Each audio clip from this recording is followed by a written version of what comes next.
So last time, andam na ba ang matag usa sa pagdayeg? Amen! Last time, panindog ta mga kapatid! Atong tawgon ang ato ang worship leader.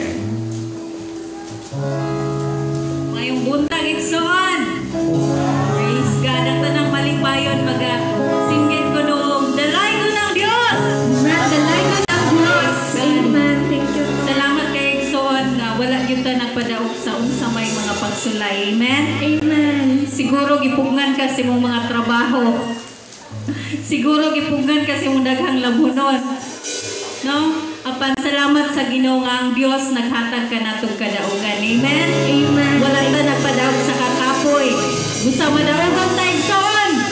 Ang atong Dios maayo kanunay siyang nagatiman. Mausab man imong silingan igsoon, mausab man ang imong higala, mausab man ang imong hinigugma, mausab man imong ginikanan. Apan nagpabilin ang Dios nga mahigugma kanimo igsoon. Amen. Thank you, Lord. At ang siyang daygon igsoon, pinaagi na yung mga awit